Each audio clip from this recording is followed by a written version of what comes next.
Queria dar início à nossa sessão, que vai reunir trabalhos sobre as questões socioambientais, com ênfase em projeto e sustentabilidade.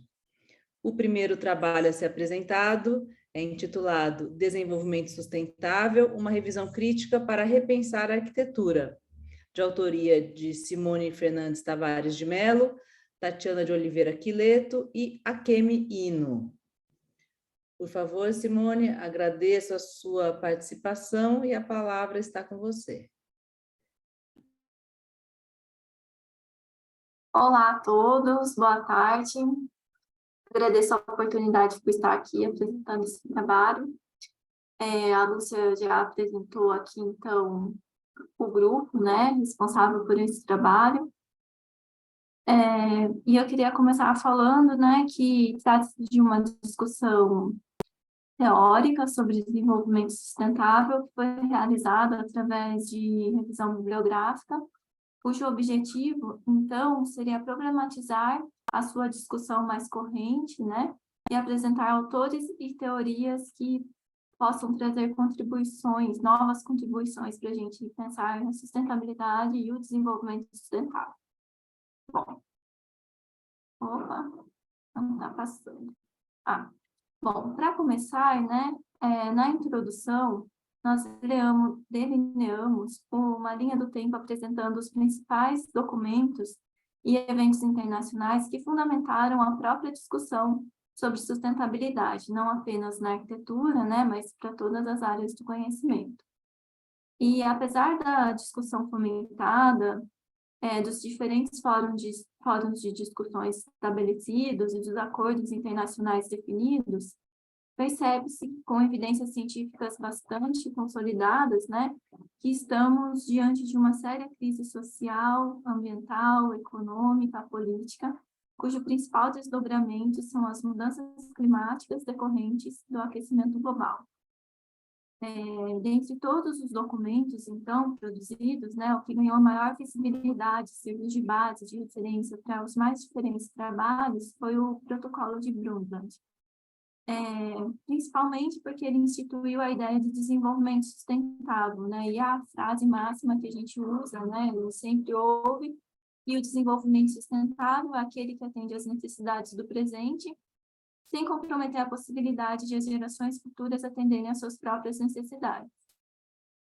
No entanto, né, na nossa atual sociedade capitalista, o que a ideia de desenvolvimento significa, né? De que necessidade se trata? Qual necessidade seria esta? E, por fim, a gente precisa sustentar o quê? Antes de avançarmos na discussão, então, trago aqui a justificativa, né?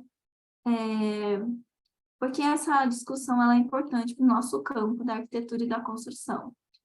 Entendemos que a materialização de qualquer projeto em edificação requer o arranjo de materiais, energia, trabalho, ferramentas, meios de transporte, capital, conhecimentos, o que ocorre em consonância com a ordem social e econômica instituída. Ou seja, o projeto e a construção de edificações segue a lógica da produção, distribuição e consumo próprios da economia capitalista, sendo uma de suas atividades principais. Nesse sentido, pouco avançado na discussão da sustentabilidade, se não se amplia o olhar das questões práticas do setor para aquelas que as embasam, especialmente o desenvolvimento. Para fazer essa discussão, nós dividimos o trabalho, então, em duas partes, né? Nessa primeira, vamos tratar, então, de alguns pressupostos do relatório, né? Apontando suas contradições e insuficiências, e, na sequência, a gente traz autores e teorias que a gente pensa ser capazes de contribuir e fomentar novas ações. Bom, então, por que o pressuposto de Brundtland é insuficiente para a discussão da sustentabilidade? Primeiro, né, é importante entender quando o desenvolvimento tornou-se uma questão, né? Até porque a nossa sociedade, ela é e sempre foi, historicamente, sempre desigual e permeada pelas mais diferentes injustiças. No entanto, né, em 1949, no discurso pós-Segunda Guerra Mundial, o então presidente dos Estados Unidos, Harry Truman, declara, né, devemos empreender um programa novo e audacioso para que os benefícios dos avanços científicos e do progresso industrial estejam disponíveis para melhor o crescimento de regiões subdesenvolvidas. Mais da metade da população do mundo vive em condições próximas à miséria. Mas, pela primeira vez na história, a humanidade possui o conhecimento e a habilidade para aliviar o sofrimento dessas pessoas. Esse discurso ele é importante, ele teve 2 feitos principais, né? Primeiro, ele dividiu o mundo entre os países desenvolvidos, industrializados, e os países subdesenvolvidos, os atrasados. E segundo, ele instituiu um modelo de desenvolvimento como correto, que é justamente aquele baseado na industrialização e no aumento do consumo de bens materiais, né? Um modelo monocultural, essencialmente ocidental. Essa declaração também teve outras implicações importantes, porque deu a entender que, primeiro, o subdesenvolvimento ele seria uma etapa do desenvolvimento e não um dos seus produtos, o que esvazia qualquer posição que conteste a exploração entre os diferentes países e a própria divisão internacional do trabalho. Segundo, né, na ânsia de se tornarem desenvolvidos, muitos países negam as suas especificidades, sua cultura, suas necessidades, a favor da inserção econômica mundial, esta mesma que os mantém na condição de subdesenvolvidos. Bom, por sua vez, né, também se faz necessário problematizar a própria ideia de desenvolvimento pela expansão do consumo de bens materiais. Primeiro, também, né, que o acesso aos bens ele é desigual até mesmo nos países ditos desenvolvidos. Segundo, não existem recursos ambientais suficientes para que o mesmo padrão de consumo dos países como os Estados Unidos, ele seja universalizado. Hoje sabemos que a humanidade já consome mais do que a biosfera é capaz de prover e descarta mais do que ela é capaz de regenerar. A natureza, dessa forma, é um fator limitante para as pretensões humanas, ou para a expansão do seu sistema produtivo, já que ele é dependente de suas matérias-primas, os materiais, a água, as fontes de energia. Aqui também, né, é importante, um outro ponto importante de discussão, que é carregada de contradições, seria a ideia de eficiência e de produtividade, né? Primeiro, a gente ouve recorrentemente, quando discutimos sobre sustentabilidade, que é fundamental produzir mais, consumindo menos, que é necessário melhorar a eficiência no uso de energia, no consumo da água, que devemos racionalizar o processo produtivo, né, de produção. E, apesar de todos esses serem aspectos importantes que merecem ser observados, em geral, racionalizar o uso dos recursos, ele acaba atendendo mais à lógica da própria produção em economizar recursos para garantir a sua continuidade, e nesse processo pouco se questiona qual é a real necessidade de se produzir, o que se deve produzir. E isso que é importante, e muitas vezes isso não é colocado em discussão. Outra contradição, ela diz respeito à necessidade permanente de se produzir para garantir a integridade da própria economia, né? Temos que manter a roda da economia girando, cujo auge é o crescimento da produção, que é o ponto crucial para a acumulação capitalista, né? Um deles, né? No entanto, produzir mais infinitamente implica em extrair mais infinitamente, o que não é possível num planeta com recursos finitos. Também exige consumidores empenhados, o que é possível mediante artifícios como a obsolescência programada, o consumo, e subjetiva também, o consumo compulsivo e o crédito ao consumidor.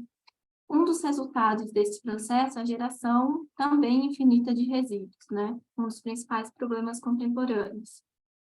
E toda essa estrutura, né, discutida, ela também valida e corrobora um comportamento social que, ao mesmo tempo, é alienante e alienado, cada vez mais incapaz de discernir o que é fundamental à sua própria reprodução social e material. Né? Afinal, o que é de fato necessário para nossas vidas, né? E essa estrutura também embaralha o entendimento sobre o que de fato seria um direito, né?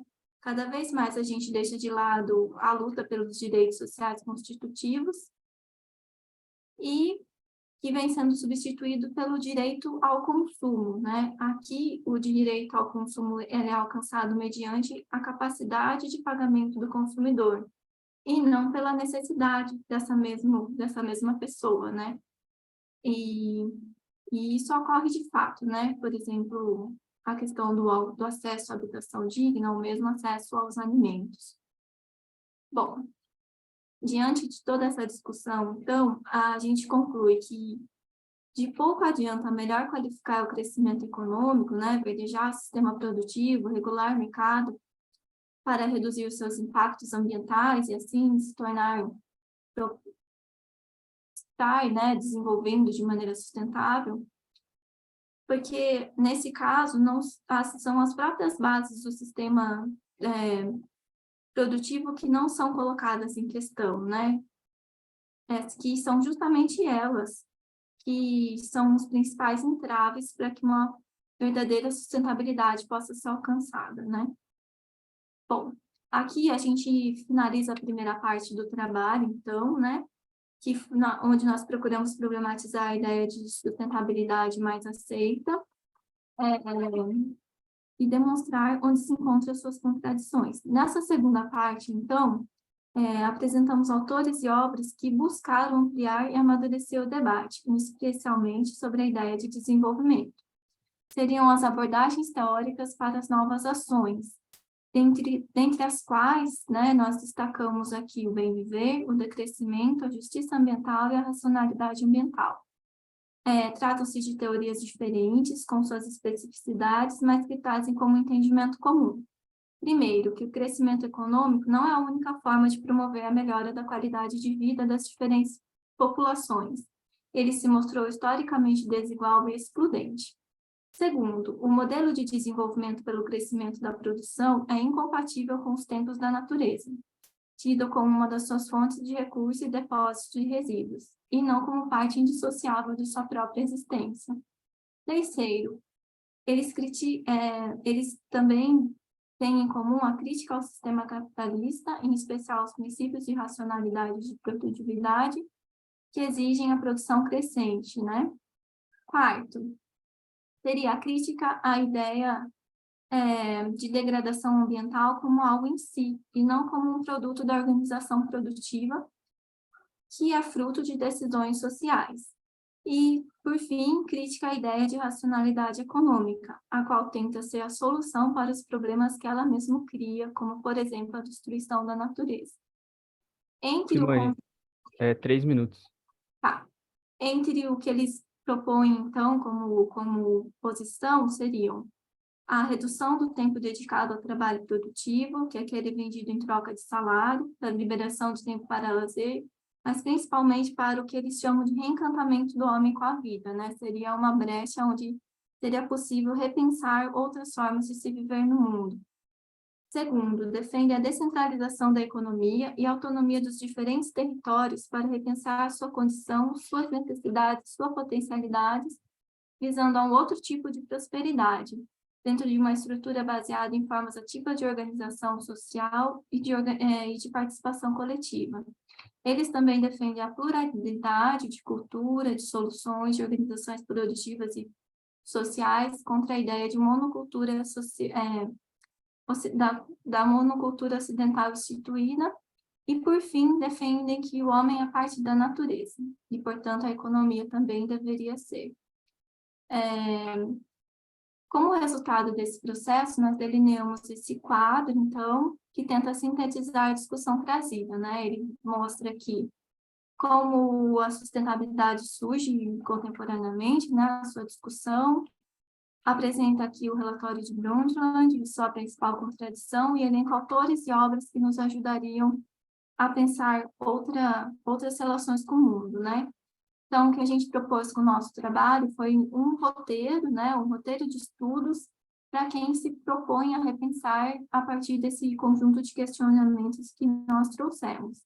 Então, faz um pequeno resumo, né, sobre os diferentes abordagens e, do lado direito, um conjunto de obras, muitas delas possíveis de serem acessadas em rede. Bom, para fechar, a gente pontua aqui que trata-se de um de uma discussão introdutória, né? O nosso objetivo foi trazer a problematização, muito mais do que trazer soluções diretamente aplicáveis no nosso campo da arquitetura e da construção, mas entendemos que esse conjunto de entendimento é fundamental para que, a partir deles, né, a gente possa se empenhar, né, em outras soluções e outros caminhos. E é isso. Obrigada. Obrigada, Simone, foi exata no tempo. E eu queria, então, chamar a Ana Luísa Barbosa, que vai apresentar o trabalho Mudanças Climáticas e Contextos Vulneráveis, revisitando paradigmas ecológicos urbanos. Obrigada, Ana Luísa. Obrigada, boa tarde, gente. Esse artigo ele foi realizado por mim, também pela Michelle Hicks, pela Lara e pela Isabelle. Eu e a Michelle somos mestrandas no ProURB, e as meninas, a Lara e a Isabelle, são graduandas. Também agradeço a oportunidade. Isso aqui está atrapalhando? Beleza. Então, quanto ao avanço das pesquisas sobre a importância de adaptarmos as cidades frente ao efeito do clima, do aquecimento do clima, há também a constatação de que a população que habita contextos provenientes de ações espontâneas é a que mais sofrerá com esses efeitos. E, diante disso, duas questões atravessam o campo da arquitetura e urbanismo, uma referente à produção e segregação urbana, que é inerente à urbanização brasileira, e a importância da recuperação dos sistemas ecológicos nos contextos urbanos consolidados. Então, esse artigo aborda alguns caminhos possíveis para as teorias e práticas urbanas, com base num estudo de casos, onde os sistemas se encontram. Então, a importância da adaptação... desculpem, gente, isso daqui vai aparecer, eu vou fechar. Então, a importância da adaptação não é um tema recente, recorrente nos relatórios sobre mudanças climáticas, e indica que os percursos de adaptação devem ser compreendidos como sequências de ações conectadas, por colaboração e aprendizagem, visando mudança e transformação do sistema urbano. Então, dentro de uma série de medidas que eles apontam, é recorrente a importância da recuperação dos sistemas ecológicos. E, diante disso, no Brasil é imprescindível tratar do tema, considerando os desafios encadenados pela dinâmica da urbanização brasileira. E, dentro desse levantamento teórico que a gente fez, a gente entrou em contato com a gente trouxe estudos de caso aqui com um grupo de moradores que, com a associação do Complexo da Maré, vem debatendo as questões as problemáticas ambientais do contexto. Então, o nosso objetivo considerando a importância da relação entre os problemas ambientais e as vulnerabilidades socioambientais, o objetivo do artigo é relacionar aspectos pertinentes ao tema a partir de um estudo de caso, está organizado em 3 momentos diferentes. A gente faz uma análise das bases legais, do arcabouço legal recente que o Brasil está constituindo. O outro é referente a uma citação dos conceitos e reflexões de autores que tratam da importância de se compreender a relação entre os problemas ambientais e a vulnerabilidade social, e o estudo de casos. A metodologia consiste em análise de relatórios, também revisão teórica, relacionada à ecologia política, justiça ambiental e planejamento urbano ambiental, análise de dados censitários, informações sobre coletivos, elas foram levantadas diretamente com o grupo, uma relação com o grupo, entrevista com os moradores também, além de consultas às bases digitais e visitas constantes no local. Então, no que se refere à adaptação às mudanças climáticas do contexto urbanos, a gente identificou alguns aspectos importantes. Primeiramente, a tentativa evidente de relacionar a problemática urbana brasileira, da questão da vulnerabilidade de contextos que apresentam índices de vulnerabilidade socioambientais, a evidente consonância com a Agenda 2030, a Agenda 2030 da ONU, a relação com o Estatuto da Cidade como uma importante forma de realização dessas adaptações, e, nesse sentido, evidentemente, a provisão de infraestrutura urbana, mas diferentemente do que a gente, né, costumava acessar, é recente a importância da integração dessa provisão de infraestrutura urbana com a recuperação ambiental. E é recente também a inserção de temas como soluções baseadas na natureza, e também a questão, principalmente também, de manejo de resíduos sólidos, entre outros. Então, frente a essa questão, a gente entende também que, junto a essa análise que a gente faz, a gente também associa isso a uma questão quase já histórica da ineficiência desses instrumentos públicos, né? E que, frente até ao estudo de caso, a gente compreende que essas adaptações elas têm que ser protagonizadas pelos agentes locais, evidentemente também fortalecendo assim processos participativos. Diante disso, a gente entendeu como importante apresentar o conceito sobre vulnerabilidade socioambiental, né? Frente às questões dos riscos ambientais. Então, compreender o que é a vulnerabilidade social em face aos riscos é também compreender que a ocorrência dos fenômenos, direta ou indiretamente para os seres humanos, elas têm relação com a degradação e a contaminação dos ecossistemas.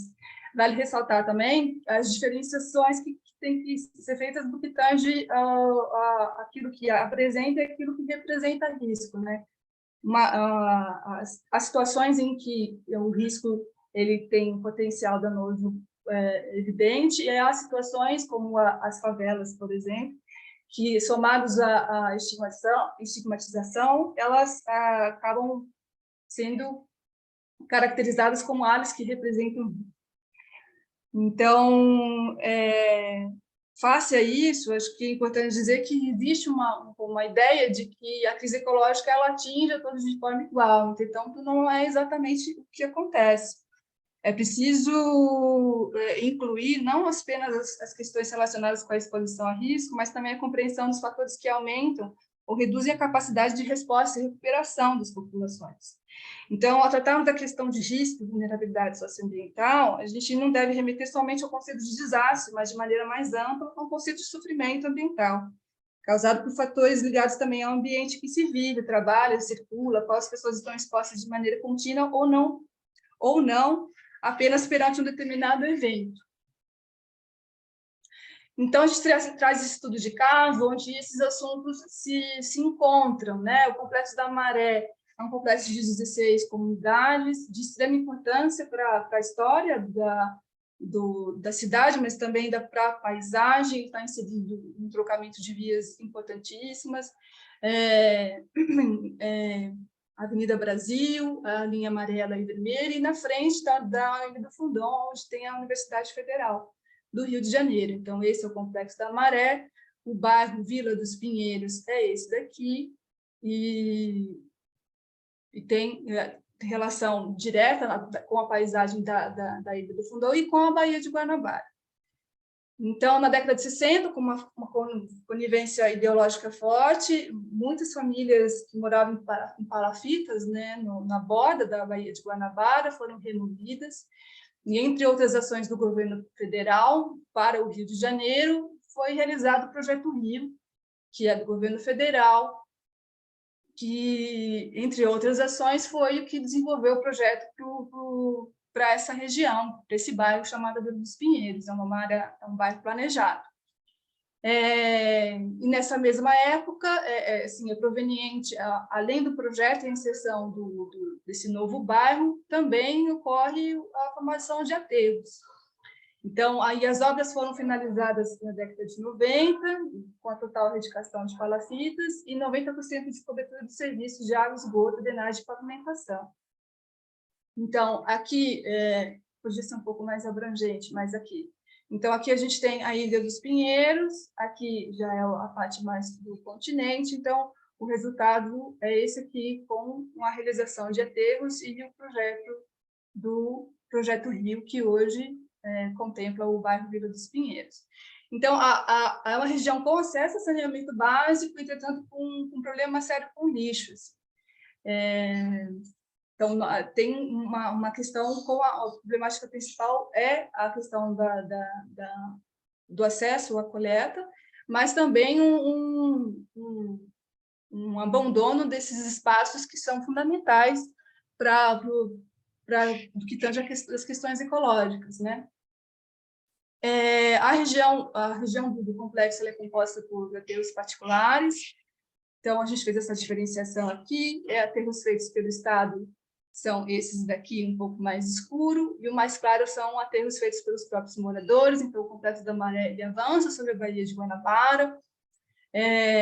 A gente fez um levantamento de canalizações superficiais e naturais, e esse córrego, faz parte de uma bacia que é dentro do município, não tem projeto para a requalificação desses espaços, no que tange a requalificação da bacia, né? Embora exista um projeto para 2015 do município, ainda não existe uma ação concreta.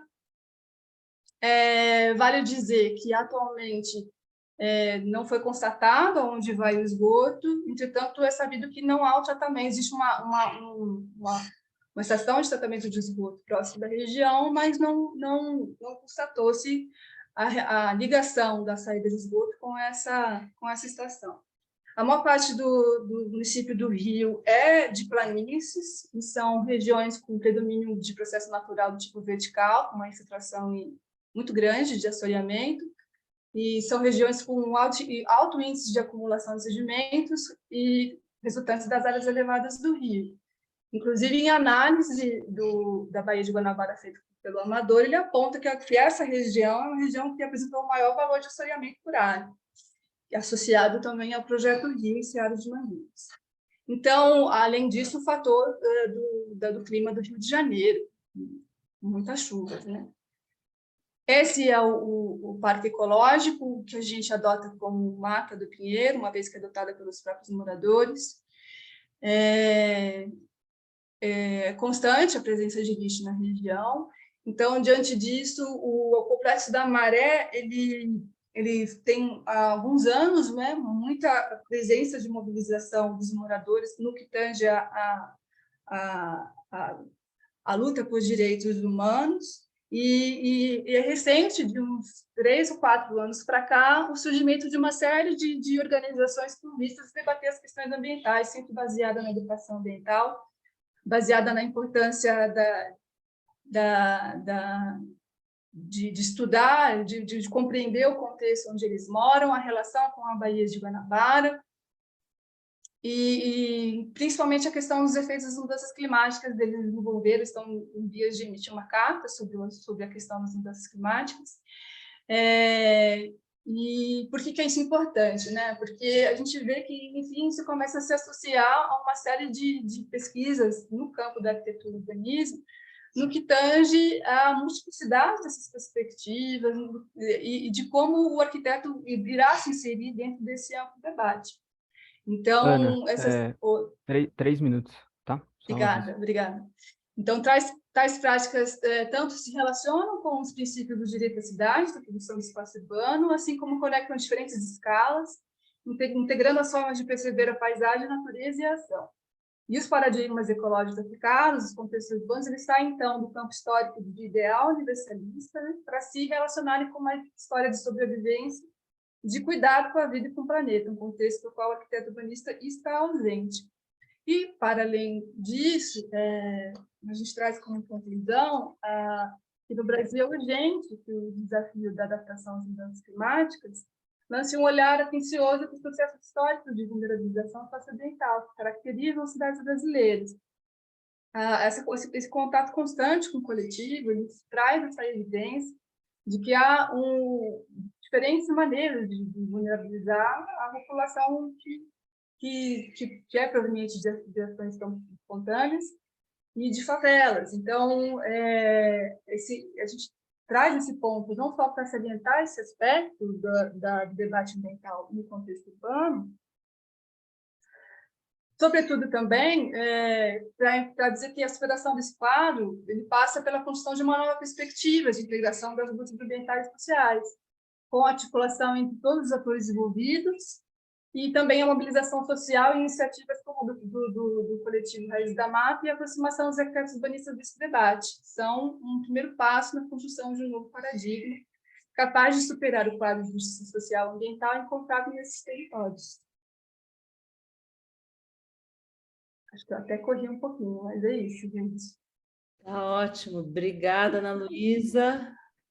Cumpriu à risca também o tempo, agradeço bastante essa preocupação. E agora, então, gostaria de passar a palavra para a Renata da Silva Oliveira e para o Roberto Eustáquio dos Santos, que vão apresentar o trabalho Pedagogia Urbana para Cidades Mais Resilientes. A Renata, então, que vai apresentar. Obrigada, Renata. Obrigada a você. Boa tarde. Então, o trabalho que a gente que eu vou apresentar, tem o título de Pedagogia Urbana para Cidades Mais Resilientes. Ele foi elaborado por mim e pelo professor Roberto dos Santos, e eu sou doutoranda da Escola de Arquitetura da FMG, e o Roberto é o meu orientador.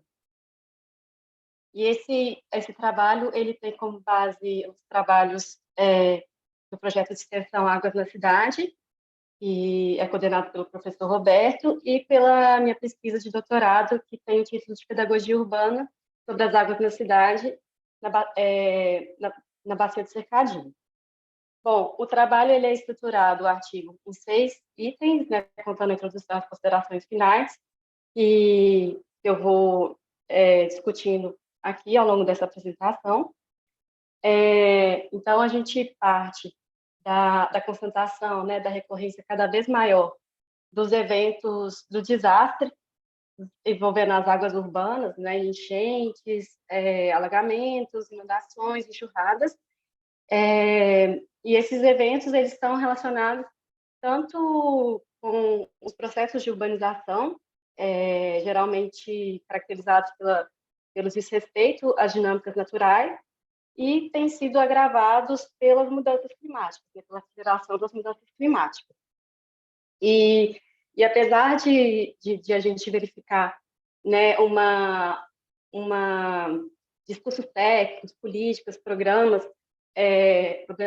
públicos voltados para um manejo mais ecológico, integrado das águas pluviais, na prática ainda é muito recorrente as obras e as intervenções que ocorreram ao longo da história, né? No caso, a gente está falando de Belo Horizonte, né, que é a nossa cidade, mas ainda perpetua na produção da cidade essas obras de caráter higienista, rodoviaristas, que repetem os erros, né, na construção da cidade por gerarem esses impactos, esses desastres, né, que são as enchentes, as inundações, e são obras que geralmente canalizam os cursos d'água, priorizam o espaço do carro, as pistas de automóveis, e aí nesse slide a gente mostra, né, uma obra que é o Boulevard Arrudas, que tampou, né, na região central, o Ribeirão Arrudas, que é um dos principais cursos d'água que cortam Belo Horizonte, e em outra parte da cidade mostrando uma enchente desse mesmo Ribeirão. Bom, então, esse artigo ele vai discutir muito como a pedagogia urbana pode ser uma ferramenta importante, né, para garantir, na busca, né, de uma maior resiliência urbana, de uma melhor convivência da cidade com suas áreas. Bom, e aí a gente começa, então, discutindo o termo pedagogia urbana. Essa ideia, né, da necessidade de ampliar a aprendizagem sobre a cidade, sobre os temas urbanos para a população não especialista, ela é introduzida pela Hermínia Maricato, quando ela utiliza o termo analfabetismo urbano para se referir ao desconhecimento generalizado das forças que atuam na produção do espaço urbano. Então, tanto pela população não especialista, como pelos técnicos da área, né? Em geral, se tem um foco muito maior, né, dos estudos e das análises na recepção da arquitetura, né, nas análises de ocupação e uso, do que das forças que realmente atuam na produção do espaço urbano. e ela coloca que é necessário, né, para que a cidade possa ser produzida numa lógica diferente dessa que é predominante atual, injusta e predadora do meio ambiente, é necessário um maior protagonismo das classes populares, e para isso é necessário que elas tenham maior consciência das questões socioespaciais, assim como de classe.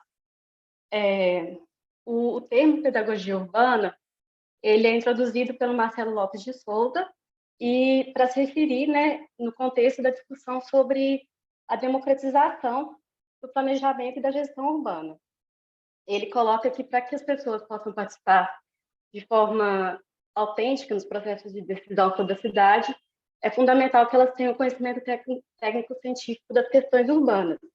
Ou seja, a pedagogia urbana, ela teria como finalidade um planejamento e gestão urbana de baixo para cima, né, como é colocado pelo Flávio Vilaça, em que, ao contrário do que ocorre hoje, né, que o planejamento e a gestão urbana é feito por uma minoria que decide pela maioria, seria a maioria, né, as classes populares, que decidiriam e pautariam os debates sobre a cidade. Bom, e aí o nosso objeto de estudo é a subbacia do Cercadinho, aqui nesse canto, né, à esquerda. A gente tem o mapa de situação, né, da bacia no município de Belo Horizonte. A subbacia do Cercadinho, ela está localizada na bacia do Ribeirão Arrudas. Como vocês podem ver na imagem, ela tem uma grande área ainda que é, de certa forma, preservada, que é, como hoje é chamada Mata da Copasa, constitui a área das cabeceiras do Córrego do Cercadinho. Essa área foi preservada ao longo da história de Belo Horizonte, porque o Córrego do Cercadinho ele foi considerado um importante manancial, né? Ele foi, ao longo da história, um importante manancial de abastecimento da cidade de Belo Horizonte. Aqui na parte mais baixa do slide, né, onde tem Vila Castela, Vila das Flores, é o divisor de águas, e na parte mais próxima ao título, né, subbacia do Cercadinho, é a foz do Córrego do Cercadinho, onde ela encontra com o Ribeirão Arrudas.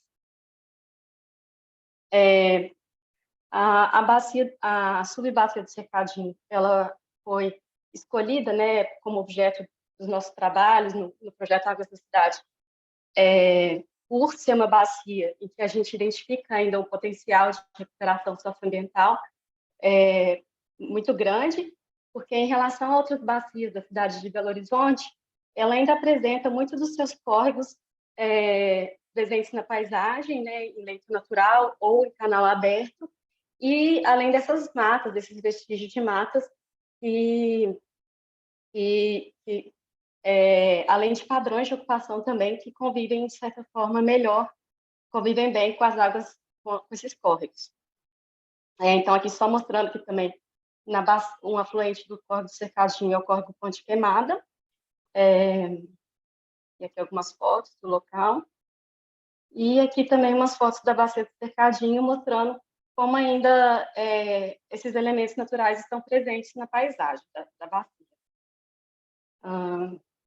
Mas, ao mesmo tempo em que a gente identifica esse potencial de salvação da bacia, também a gente observa na bacia a expansão de um padrão de ocupação do solo que é bastante devastador da natureza, e que a gente tem chamado de buritização, porque consiste na expansão do bairro Buritis. O bairro Buritis, ele está ocupando mais ou menos a região do Médio Cercadinho, e ele tem se expandido tanto para montante, para a direção das matas e das cabeceiras, e também ajudante, em direção aos bairros Estrela d'Água, Centenário, Avaí, Palmeiras, que são bairros de classe média baixa, predominantemente horizontal, ocupado por casas, com quintais, e que os córregos ainda estão presentes na paisagem, e esse padrão, e já o Buritis, ele, nessa foto aérea, aqui que é um zoom, ele é um padrão de ocupação que é verticalizado, né, principalmente de torres residenciais torres ou prédios de mais de 4 pavimentos, e que caracteriza também pelo uso intensivo do solo, né? É um padrão de ocupação que tem claramente uma lógica de máxima exploração da terra urbana, e que também predomina, né? Vias asfaltadas, priorização do automóvel, canalização e tamponamento dos cursos d'água. Então, esse que é o padrão de ocupação predominante do Buritis e que tem se expandido ao longo da bacia através de empreendimentos como esse do Aquaclube, né, que apesar de ser empreendimentos que impermeabilizam excessivamente e que também está ligado a esse padrão de ocupação do solo urbano, ele também utiliza, se apropria da natureza, né, seja no seu nome, seja na privatização da paisagem, para se promover.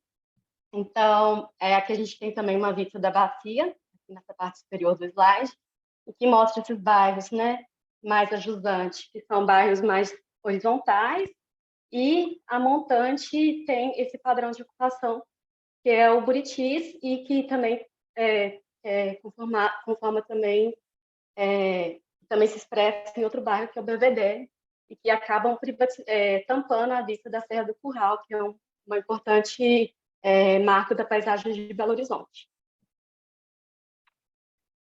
Outra questão também é que esse padrão de ocupação do Buritis, ele impacta também, ele ocorre sobre um relevo extremamente acidentado, e ele utiliza muitas vezes esses padrões de ocupação que não são adequados a esse tipo de relevo, gerando esses paliteiros, né, esses pilares muito grandes, ou movimentos de terra excessivos, arrimos. Bom, e aí a gente entende, né, que uma das ferramentas, né, para que se possa construir a cidade de forma mais resiliente é realmente ampliar, né, essa aprendizagem sobre as águas urbanas, para que as pessoas possam tanto dialogar, né, sobre essas questões urbanas e formar opinião pública, né, que tanto para a atuação no planejamento urbano, nas esferas de participação institucionalizada, quanto na produção dos lotes, para que a cidade possa ser produzida, né, de forma mais respeitosa com os processos naturais. Então, a gente tem atuado, né, enquanto projeto Águas na Cidade, na Bacia do Cercadinho, em algumas práticas junto a escolas, e a gente tem como ferramenta os instrumentos de diálogo, né, que é como a gente chama artefatos que o grupo tem produzido, tanto físicos quanto virtuais, como kit bacias, que é esse que vocês podem ver nessa caixinha de madeira, quanto GIFs, e esse aqui é uma animação que chama Fazendo Chover, e são... Renata, 3 minutos, Tá, só avisa. Obrigada. Tá certo, obrigada. Então, são artefatos que buscam ampliar mesmo essa visão do comportamento da água na bacia, em bacias urbanizadas. Aqui são outros exemplos de instrumentos de diálogo, e a gente tem atuado, então, a gente atuou primeiro numa escola estadual, na Bacia do Cercadinho, e atualmente numa escola municipal, e esses instrumentos de diálogo, eles buscam, né, provocar questões, provocar a curiosidade sobre a questão das águas urbanas, para, a partir disso, orientar programas de ensino mais específicos e a formulação de outros materiais didáticos. Então, aqui tem os princípios, né, dessa pedagogia urbana, ampliar a compreensão das manifestações concretas do ciclo ideológico e do impacto da urbanização sobre a natureza, respeitar o conhecimento prévio dos estudantes, construir uma abordagem dialógica interativa, utilizar softwares de acesso livre e promover a autonomia coletiva dos participantes. Então, aqui mostrando um pouco dessa nossa atuação do projeto Águas na Cidade, junto à Escola Municipal Professora Efigênia Vidigal, na Bacia do Cercadinho, que é um trabalho que está em andamento. E aí a gente entende, né, que a nossa atuação é pequena, ainda por experimentos, né, que buscam ampliar esse diálogo mesmo com a população local, com as crianças, com os moradores da bacia, e a gente tem como hipótese, né, que Aprender e ensinar sobre a dinâmica da água é uma maneira de resistir à urbanização agressiva, desrespeitosa e predatória, porque faz com que as pessoas tenham consciência de que o padrão de urbanização vigente, ainda que amplamente legitimado, lhe é pernicioso e pode e deve ser diferente, isto é, existem saídas para tornar a cidade mal feita, resistente e resiliente ao impacto dessa urbanização. É isso, obrigada. Obrigada, Renata. Muito bem. Então, agora eu gostaria de chamar o Erivan, que vai apresentar, então, o trabalho Resiliência Climática e Planejamento Urbano Participativo, um olhar sobre Salvador. Tem mais algum apresentador, Erivan? Não, sou eu mesmo. Boa tarde, pessoal. Eu vou... Tá ótimo. E acho que não vou conseguir ligar a câmera porque o computador já não está reconhecendo mais. Mas me confirmem assim que a tela aparecer, por favor. Ah, tá. Você não consegue ligar sua câmera, então, para a gente ver você. Não consigo. Então, tudo bem. Então, pode compartilhar. Se você puder pôr o modo de tela, isso, tá bom. Ótimo, obrigada, tá? Tá certo. Boa tarde. Esse trabalho, Resiliência Climática e Planejamento Urbano Participativo, um olhar sobre Salvador, é um trabalho que surge... É um trabalho que acontece ao longo do ano passado, se encerrando em setembro desse ano, com o apoio dos grupos de pesquisa Governança para a Sustentabilidade e Gestão de Baixo Carbono, da Escola de Administração da UFBA, e o Laboratório de Habitação e Cidade, da Faculdade de Arquitetura da UFBA também. Para esse trabalho, os autores são Eliana Faria Metig Rocha, professora e orientadora, Camila Piton Reynolds, Erivan de Jesus Santos Júnior, Rita de Cássia Souza.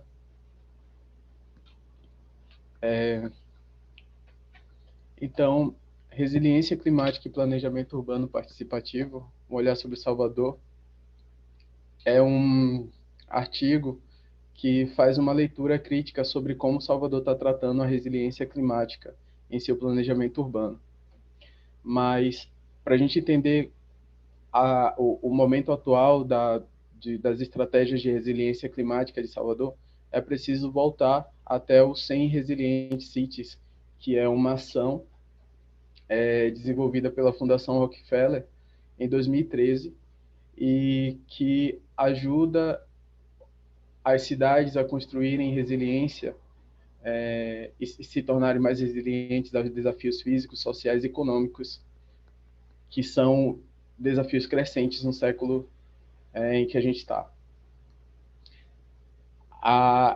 Entre as cidades dessa rede 100RC está Salvador, e Salvador entra para essa rede a partir do Plano Salvador Resiliente, que é uma estratégia construída a partir do conceito contemporâneo de cidade, que inclui na sua gestão os componentes ambientais, sociais, econômicos e urbanísticos. Como política pública, a estratégia é inovadora para incluir o dividendo da resiliência com valor sistêmico nas soluções a serem adotadas.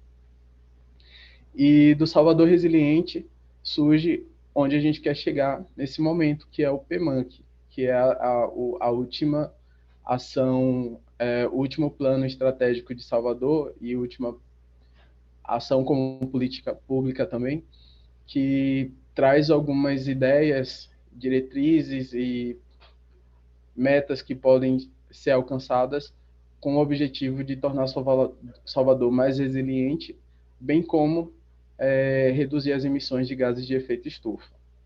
Então, o PMANC, que é o Plano de Mitigação e Adaptação às Mudanças do Clima, propõe construir uma trajetória de redução de gases de efeito estufa, melhorar a adaptação da cidade às mudanças do clima e promover a justiça climática. E aí esse documento foi elaborado por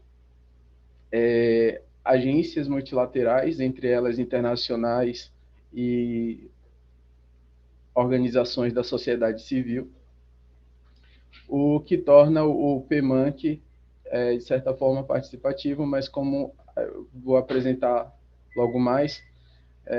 Esse PMANC participativo é uma ideia meio controversa. E aí, aqui a gente vai fazer uma leitura do PMANC se baseando nos Objetivos do Desenvolvimento Sustentável da Agenda 2030 da ONU, que surge em 2015. E esse objetivo específico vai tratar, sobretudo, sobre como tornar as cidades e comunidades mais inclusivas, seguras, resilientes e sustentáveis, né? Dialogando diretamente com a proposta do PMANC. E aí, nesse trabalho, para entender tudo isso, a gente parte de uma escala micro, dentro de Salvador, para, então, ampliar a visão para todo o município, né? E a escala que a gente escolheu para fazer para desenvolver esse trabalho foi de bairro, que é um bairro insular dentro de Salvador, que é o bairro de Ilha de Maré. Ilha de Maré é uma das 3 ilhas-bairros do município. Aqui a gente vê a poligonal em amarelo do município inteiro, e marcado com numerações de 1 a 3 estão as ilhas, né? E Ilha de Maré é a ilha, esse espaço aqui de número 3, que é o espaço que a gente vai trabalhar para entender como Salvador está trabalhando a resiliência climática. Então, uma aproximação breve em Ilha de Maré, primeiro, mostra que a sua orla é majoritariamente habitada, quer dizer, as imediações da orla é onde as populações estão habitando, né? São 13 comunidades que se reconhecem como quilombolas, embora apenas 5 sejam oficialmente reconhecidas pela Fundação Palmares. E Ilha de Maré possui uma extensão de orla de 18 quilômetros. Nessa imagem, se a gente for tratar sobre mudanças climáticas e elevação do nível do mar, a gente já consegue entender que a borda imediata, né, a borda costeira de Ilha de Maré é a mais ameaçada com a elevação do nível do mar. E alguns resultados, né, de possíveis complicações geradas pela força do mar, pela ausência do poder público nessa região, são as contenções destruídas pela força marítima, né, e reconstruídas pela ação de moradores locais. Então, Ilha de Maré tem mais ou menos 4.300 habitantes, e esses habitantes estão em articulação o tempo todo para desenvolver ações que, de certa forma, paliam problemas recorrentes, como o avanço do mar, fortes ressacas, etc., justamente porque a Prefeitura Municipal de Salvador não atua com tanta constância dentro desse território, né? Mas aí, voltando para o PMANC e a ODS 11, a gente começa a se questionar como a existência, a falta de medidas mitigadoras em relação ao aumento do nível do mar na Ilha de Maré é um fator que coloca em questionamento a garantia da habitação segura para todos, que é uma das premissas do Plano Salvador Resiliente. Então, se a habitação deve ser segura para todos, porque no caso de Ilha de Maré, a população ainda sofre com a ausência da participação do poder, com a ausência da atuação do poder público, né? E aí entra em questão o planejamento urbano participativo, né, como uma necessidade para tornar os planos, as políticas públicas mais eficientes na escala do bairro mesmo. De acordo com o que a introdução do PMANC traz para a gente no próprio documento, ele foi construído de forma participativa, com organizações da sociedade civil atuando nas reuniões, fazendo sugestões, Contudo, essas mesmas organizações que fizeram parte do desenvolvimento do Plano de Mitigação e Adaptação às Mudanças Climáticas de Salvador afirmam em relatórios que, em diversos momentos, a comissão responsável pelo desenvolvimento do plano não parecia aceitar as ideias que eram trazidas, né? Assim como os consórcios, que são consórcios internacionais, como o ICLEI e o E-Carbon, eles utilizaram de dados antigos e acabaram trazendo uma metodologia de medida de emissão de gases de efeito estufa e de impacto ambiental que não eram coerentes com a realidade de Salvador, coerentes com a realidade cultural, social e ambiental. E aí a gente traz para o debate a questão da justiça climática, né? Porque Ilha de Maré, nesse contexto soteropolitano, já esquecida dentro do plano de mitigação e adaptação às mudanças climáticas, é vulnerável socioeconomicamente também, pois são populações de marisqueiros e de pescadores que aquilombaram-se nesse território. E, para além dessa questão, né, de serem vulnerável,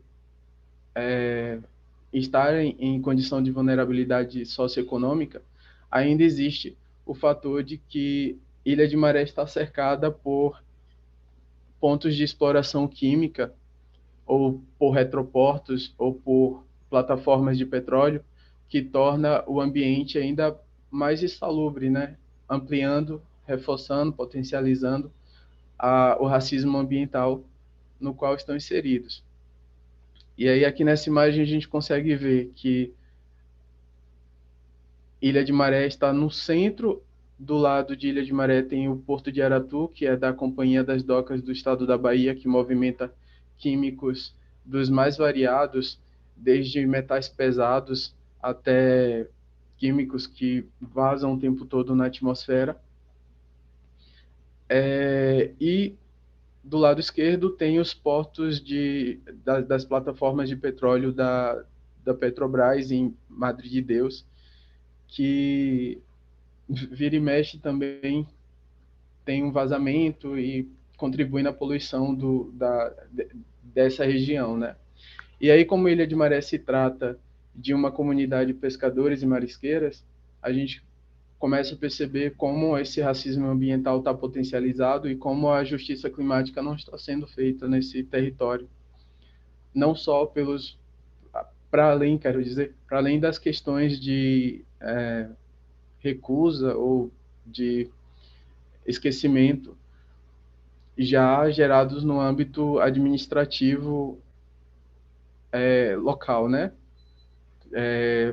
Da ausência de participação da Prefeitura Municipal de Salvador na infraestrutura urbana desse lugar, desse território. Erivan, 3 minutos. Certo, obrigado. E aí, para finalizar, a gente traz no nosso trabalho questões como a gente propõe uma rede de participação para que as políticas públicas, as estratégias de mitigação às mudanças climáticas e outras ações que não venham só de baixo para cima, né? Quer dizer, de cima para baixo, que elas estejam atuando ali de forma linkada, de maneira horizontal, como um conceito bottom linked. E aí, ao relacionar, né, concluindo agora, ao relacionar o PMANC e o ODS 11, a observação da realidade costeira de Salvador e as contribuições dos relatórios da sociedade civil, destacam-se dentre as lacunas existentes no plano diretrizes que não alcançam a profundidade necessária sobre os problemas reconhecidos de mudanças climáticas, bem como não aborda ações que poderiam ser paliativas das situações críticas em consequência da crise climática. Nesse destaque dedicado à Ilha de Maré, mostra-se relevante encontrar um caminho de convergência de diálogo entre as práticas emergentes no nível de comunidade e gestão urbana no nível local, visando o alcance de metas de impacto positivo frente à crise climática. Considera-se ainda que propor desenvolvimento de estratégias que sejam efetivas para minimizar os efeitos das mudanças climáticas deve incluir a participação de variados atores em suas diferentes escalas de atuação municipal, comunitárias e individuais, para além dos setores econômicos normalmente interessados, ainda que se atentar para o fortalecimento das redes horizontais de cooperação, com potencial para ampliar a tomada de decisões inovadoras, não isentando o Estado, mas ressignificando essa relação para aproximar-se de modelos de bairros e territórios socialmente e ambientalmente inclusivos e cidades mais justas. E aí é isso. Obrigado, pessoal. Obrigada, Erivan, por também apresentar no tempo, conseguindo dar conta. Eu queria, então, convidar agora a Rita de Cássia Pereira Saramago para apresentar o trabalho Inadequação Ambiental da Arquitetura Moderna. Obrigada, Rita. Obrigada, eu que agradeço. Vocês me ouvem? Estão me ouvindo? Sim. Eu não estou vendo, tá, Sim. obrigada. Obrigada. Então, boa tarde a todos. É um prazer fazer parte dessa mesa com tantos colegas queridos. Então, meu nome é Rita Saramago, sou professora da Faculdade de Arquitetura, Urbanismo e Design da Universidade Federal de Uberlândia, e hoje vou apresentar alguns resultados da pesquisa de doutorado orientada pelo professor João Marcos Lopes, que se voltou à investigação sobre o surgimento, a consolidação e a difusão do discurso da sustentabilidade, especialmente no campo da arquitetura e do urbanismo. Bom, então, observando a inadequação ambiental da produção hegemônica arquitetônica, o presente artigo busca compreender os motivos que explicam o afastamento de nossa categoria de conhecimentos acumulados em práticas construtivas que poderíamos chamar de sustentáveis. Só um momento aqui. Como os trabalhos anteriores também afirmaram, estamos presenciando um momento crítico na história da humanidade em que a modificação quase ao extremo dos equilíbrios elementares do sistema Terra tem colocado em risco de extinção a vida. Em maior ou menor grau, podemos dizer que todas as atividades antrópicas geram impacto sobre o ambiente. Isso vale sobretudo para o nosso campo de atuação, já que as edificações e cidades que temos construído não só alteram fisicamente a superfície terrestre, interrompendo fluxos vitais, assim como extraem até o limite de suas fontes materiais e energéticas, devolvendo-as na forma de resíduos que desestabilizam os ecossistemas. Ou seja, somos responsáveis, em grande medida, pela configuração do atual cenário de esgotamento do mundo. Por outro lado, nem sempre a produção do nosso setor se mostrou incompatível com a vida na Terra. Na verdade, as primeiras edificações que construímos demonstram profundo conhecimento e respeito às características dos territórios. Assim, a sua análise evidencia possibilidades construtivas de adaptação climática com otimização em recursos materiais e energéticos que tanto buscamos na atualidade.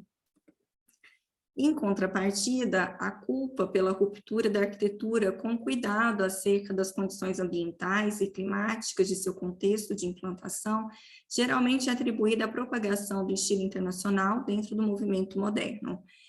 Isso porque as edificações que estão alinhadas aos seus preceitos somente foram viabilizadas pelo desenvolvimento conjunto de sistemas mecânicos de iluminação, de aquecimento e refrigeração, responsáveis por manter as condições satisfatórias de conforto nos ambientes internos e por emitirem muitos gases de efeito estufa para isso. Embora tenha havido, sim, uma propagação acrítica desses valores arquitetônicos internacionais, também se concede a expoentes do movimento moderno o papel de propor soluções à adaptação climática dessas novas edificações que surgiam. Esse foi o caso do franco-suíço Le Corbusier, com seu ovacionado, aclamado quebra-sol, o qual tentou resolver os problemas térmicos decorrentes do emprego de fachadas envidraçadas nas ensolaradas cidades tropicais, especialmente na Índia e no Brasil. Mas essa tentativa de correção técnica da inadequação ambiental da arquitetura moderna continuou ao longo do tempo, inclusive entre os profissionais que passaram a adotar uma linguagem high-tech ou ecotech na década de 90, com o uso de dispositivos ativos e passivos, a exemplo de duplas peles, filtros e vidros especiais, coletores solares, painéis fotovoltaicos, sombreadores automatizados, entre tantos outros recursos. Então, diferentes tecnologias, componentes e sistemas construtivos têm sido produzidos com vistas à suposta redução dos impactos ambientais das edificações, ganhando importância ainda o desenvolvimento de processos de averiguação de seu desempenho através, por exemplo, de selos verdes. Contudo, mesmo no caso dos países nos quais esses processos de acreditação foram pioneiramente desenvolvidos, algumas pesquisas indicam a necessidade de revermos os parâmetros de avaliação inicialmente propostos. Por exemplo, estudos pós-ocupacionais em edifícios certificados muitas vezes revelaram desempenho termoenergético inferior ao de edificações tradicionais. Então, o problema central nos parece ser justamente a falta de questionamento quanto às tipologias vigentes. Continuamos a adicionar dispositivos que visam a redução de impactos gerados pela mesma arquitetura moderna do petróleo. E o que nos interessa é justamente compreender por que a incompatibilidade ambiental do estilo internacional alcançou tamanha difusão, espalhando os malefícios dessa inadequação. Ou seja, o que justifica que as tecnologias, sistemas construtivos e materiais tidos como modernos tenham ascendido e não outros? Para tentar responder a esses questionamentos, nos apoiamos nas argumentações de Sérgio Ferro. Ao contrário da historiografia vigente, Sérgio Ferro defende que a arquitetura não pode ser compreendida como uma realidade isolada, mas deve ser analisada enquanto parte da produção material do mundo. E é justamente a ruptura entre desenho e canteiro, ou seja, entre concepção teórica e realização material da construção, que marca a primeira transição histórica identificada por Sérgio Ferro. Da cooperação simples desenvolvida, concretizada pelo trabalhador coletivo, passamos à prescrição separada do desenho, à hierarquia dos canteiros manufatureiros. Nesse sentido, poderíamos dizer que a principal característica da primeira passagem histórica identificada por Sérgio Ferro se refere à perda da autodeterminação dos trabalhadores no canteiro de obras. Além disso, Sérgio Ferro elabora duas hipóteses fundamentais para o entendimento dos processos de produção da construção.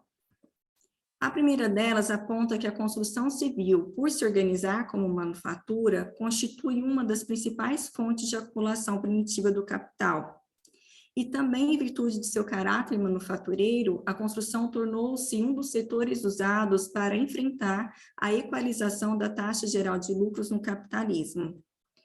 Ou seja, como as atividades construtivas recebem somas significativas de investimentos e empregam uma força de trabalho farta e relativamente barata, permitem a obtenção de altos índices de mais-valor, o que acaba irrigando os demais setores da economia.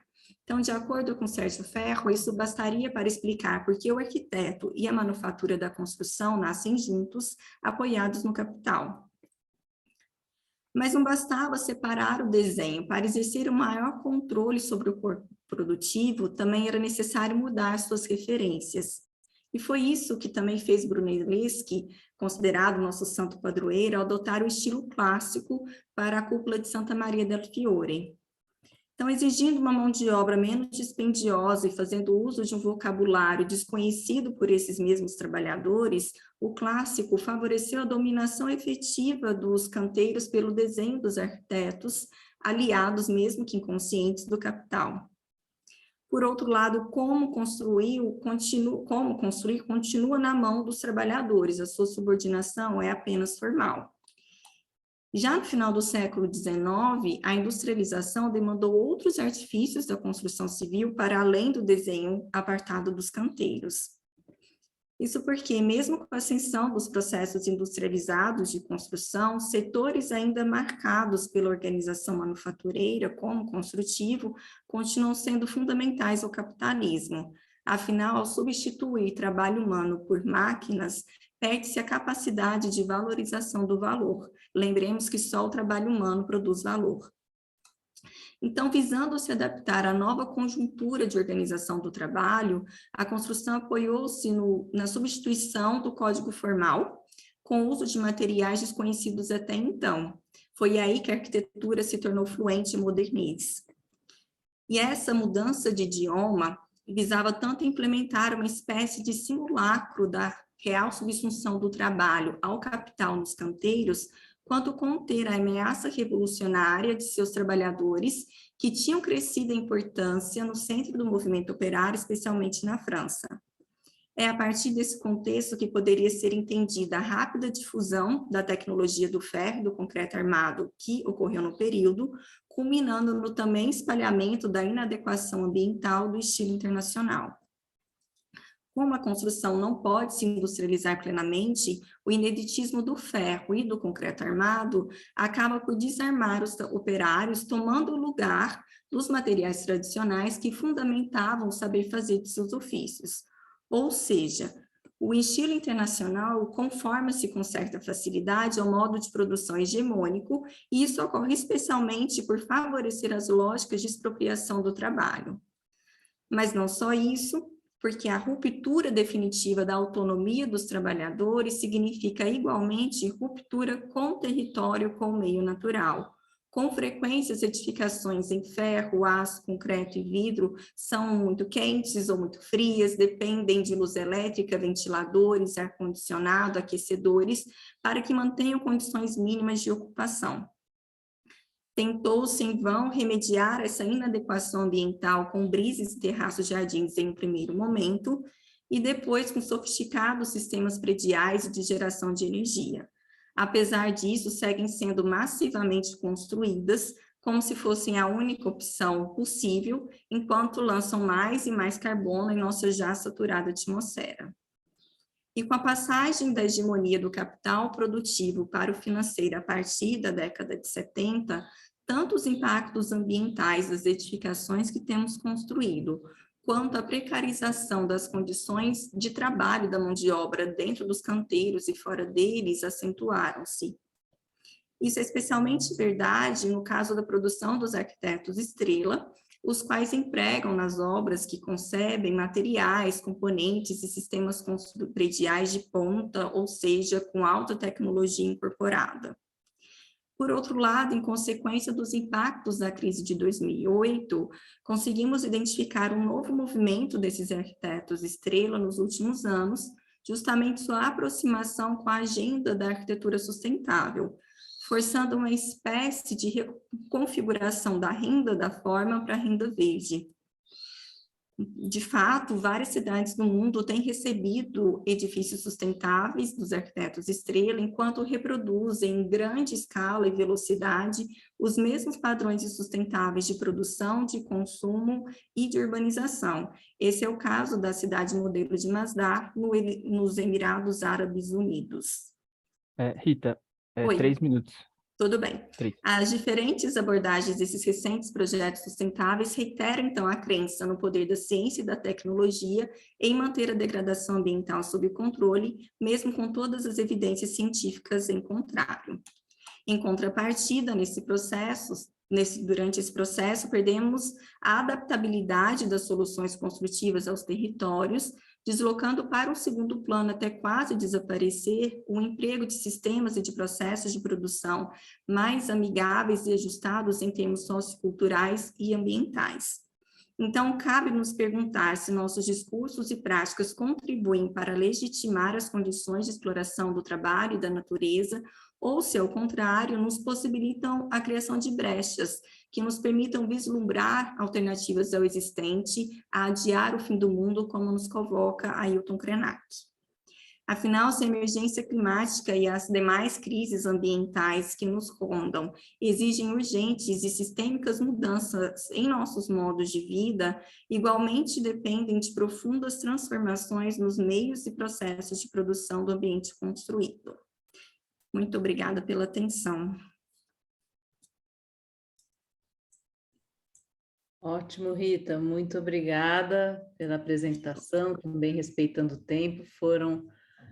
Agradeço muito o esforço de vocês em respeitar, eu sei que é pouco, 15 minutos.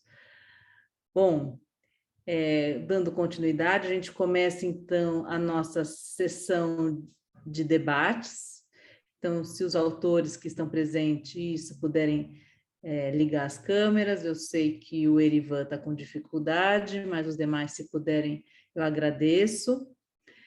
Como nós temos aqui, né, hoje, nessa sessão, um público, né, de mais de 20 pessoas, eu não quero monopolizar a palavra, só quero dizer, então, que achei que a mesa, né, traz uma questão importante e comum, que é justamente relacionada aos desafios teórico-conceituais e também os desafios práticos e concretos, né, em relação ao problema das mudanças climáticas e, de uma maneira geral, da dimensão ambiental aqui pensada na produção do espaço.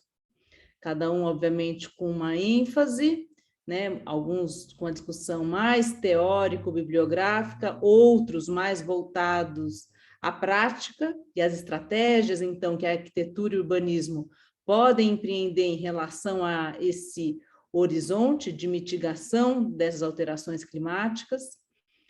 E, enfim, eu tenho algumas perguntas específicas, mas eu gostaria, antes de colocar as minhas perguntas, abrir a palavra para os presentes, para colocarem suas questões. Está aberta, pode ligar o microfone quem já tiver alguma questão específica ou geral para os apresentadores.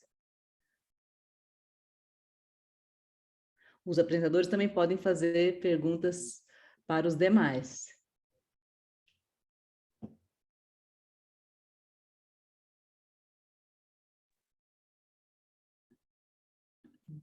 Enquanto vocês pensam, eu não queria monopolizar aqui, mas eu vou dar, então, vou iniciar um ponto de partida para o nosso debate. Então, como eu já falei, acho que tem questões, essa questão é comum, e a diversidade de abordagens aqui mostra como, né, o enfrentamento desse problema é complexo.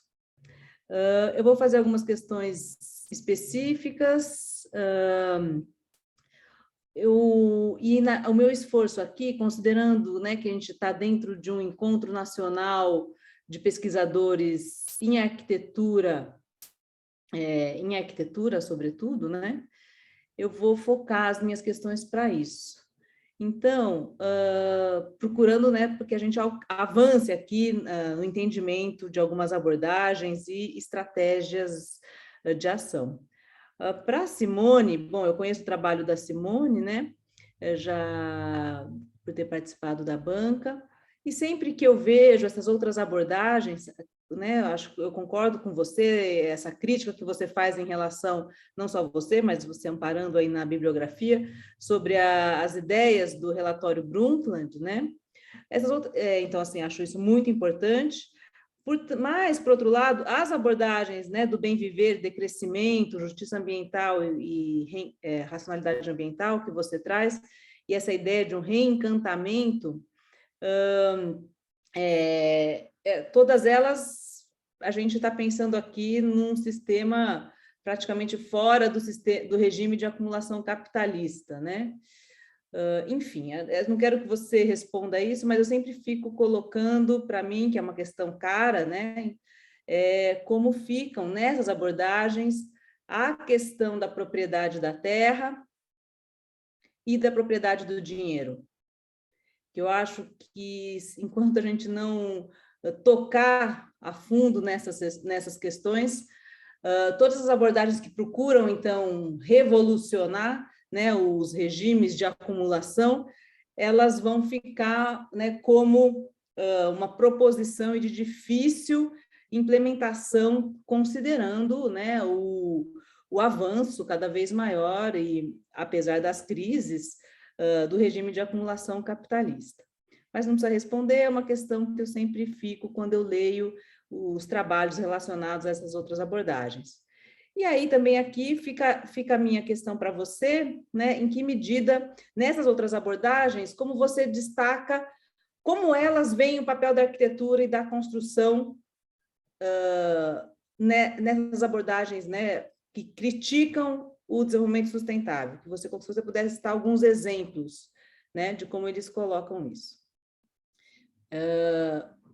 Para Ana Luísa, acho muito importante, então, essa discussão sobre vulnerabilidade socioambiental, quer dizer, como discutir os percursos de adaptação nesses contextos de vulnerabilidade socioambiental e aqui no Brasil, né, diante da desigualdade social das nossas cidades. Acho isso muito louvável. E aí, quando você traz o exemplo, né, do Complexo da Maré, e agora, mais recentemente, dessas organizações da sociedade civil e das pesquisas em arquitetura e urbanismo, quer dizer, pensando, então, a adaptação nesses contextos, eu gostaria que você falasse um pouquinho mais sobre como qualificar essas ações, quer dizer, quais foram ou quais são as ações que as pesquisas ou as ações propostas por essas organizações, como você citou, uma delas, esqueci o nome, Raízes da Mata, se não me engano, né? Quais são os tipos de ação da arquitetura e do urbanismo que estão sendo propostos por essas organizações, nesse caso, né, que você traz do Complexo da Maré, em consonância com esse debate sobre vulnerabilidade socioambiental. Depois, para Renata, eu achei muito interessante esse caso que vocês trazem, né, dessa leitura sobre a importância, né, dessa leitura sobre as águas urbanas para evitar ou minimizar os desastres causados pelas enchentes, principalmente, e pelos deslizamentos. E essa ideia de pedagogia urbana, então, como uma ferramenta, né, para combater esse analfabetismo urbano. E aí você traz o caso esqueci o nome, da subbacia, mas enfim, e aí aquele processo de buritização, quer dizer, que é esse bairro que eu estou entendendo que é um bairro promovido pelos incorporadores imobiliários que estão verticalizando, né, pavimentando, adensando esse território e, de certa forma, expulsando aí as ocupações originais populares. E você trouxe também o exemplo de uma cartilha, né, para estabelecer o diálogo para essa pedagogia urbana. Eu fiquei pensando se essa cartilha vocês apresentaram e discutiram nessas comunidades que estão sendo afetadas por esse avanço do mercado imobiliário nessas áreas, se é isso mesmo, e se vocês fizeram alguma ação de pedagogia urbana com os próprios incorporadores imobiliários. Enfim, fiquei pensando como esse é um desafio que a gente também teria que enfrentar, de como fazer uma pedagogia urbana, se é possível ou não, para o setor imobiliário. Enfim, se você puder, então, discorrer um pouco mais sobre esse diálogo com os atores que estão envolvidos na ocupação desse território. Depois, para o Erivan, o que eu entendi que vocês fazem uma crítica a esse plano de ação climática de Salvador, proposto aí por um pool de agências multilaterais e a Prefeitura de Salvador, né, no qual a crítica que vocês fazem é que a participação da sociedade é controversa, e depois vocês vão usar, né, analisar esse caso da Ilha de Maré como um exemplo, né, de que não houve participação, enfim, e que é um território que sofre, portanto, os efeitos aí das mudanças climáticas, como a elevação do nível do mar, pondo em risco a habitação segura. Não ficou claro para mim quais eram as ações, se tinham, né, ações previstas nesse plano de ação climática para essa área da Ilha da Maré. Ou se não tinham. Então, se você puder fazer essa relação entre a proposta do plano, né, e qual é o conteúdo dela para uma área como essa, que já está sofrendo os efeitos aí da elevação do nível do mar. E quais ações, do que eu digo sempre aqui, ações relacionadas ao nosso campo, né, da arquitetura e do urbanismo. E para a Rita, por fim, eu também conheço o trabalho da Rita, participei da banca. E aí aqui eu queria colocar, de novo, eu acho que também, de novo, a mesma questão que eu fiz para a Simone, eu acho muito importante quando a gente está lidando com essa crítica à inadequação ambiental da arquitetura, a gente pensar não só nessa dimensão imediata da produção, né, que é a construção e a relação com o projeto, óbvio, mas pensar também numa dimensão global e que envolve, portanto, a estrutura fundiária das nossas cidades ou a propriedade da terra. E, para mim, essa é uma das chaves para a gente entender que na construção, né, a gente não tem só, por essa abordagem, né, como você utiliza, a abordagem do valor-trabalho, a gente não tem só a produção de valor, mas a gente tem também a captura de rendas, como você coloca, e uma delas, como você trouxe aqui, é a renda da forma e a renda da assinatura desses grandes arquitetos internacionais. Então, eu acho que essa ampliação, né, então a gente pode entender que aqui, para além dessa dimensão imediata, em que se produz valor pela exploração do trabalho, nós também temos capturas de rendas pela propriedade da terra, capturas de renda pela propriedade do projeto, né, pela assinatura, pelo monopólio dessa assinatura de projeto. A gente também tem rendas associadas aí ao capital financeiro que investe nesses projetos. Então, enfim, para a gente pensar um pouco nessa dimensão do monopólio da propriedade, como isso é importante também para a gente entender a produção do valor, e não só do valor, mas também a extração de rendas associada à produção da arquitetura. Enfim, como um dos aspectos, né? E eu acho, quando você traz essa discussão, olha, só o trabalho humano produz valor, eu acho que essa é uma abordagem, né, teórica sobre a produção do valor. Então, a gente também poderia olhar para outras abordagens, por exemplo, que vão procurar entender como esse valor é coproduzido pelos agentes que atuam em determinados setores, no nosso caso aqui, o setor imobiliário ou da construção civil. Então, a gente pode ampliar aqui essa discussão para outras abordagens, para além dessa abordagem mais, que eu poderia dizer aqui, do valor-trabalho, né, para as abordagens, por exemplo, construtivistas em relação ao valor. Se você quiser depois, eu posso te passar algumas referências, tá? Mas acho que são comentários, eu acho que todos os trabalhos de excelente qualidade hoje aqui na nossa mesa. Abro a palavra para quem quiser responder. Eu sei que algumas perguntas eu coloquei para vocês, mas são questões que me tocam, então não precisam responder, fiquem à vontade. A ideia é a gente abrir uma discussão. Podem responder na ordem, como preferirem. Deixa eu ver se no chat tem alguém que colocou aqui no chat alguma pergunta. Se o Henrique quiser abrir o microfone para fazer a sua pergunta, fique à vontade, tá?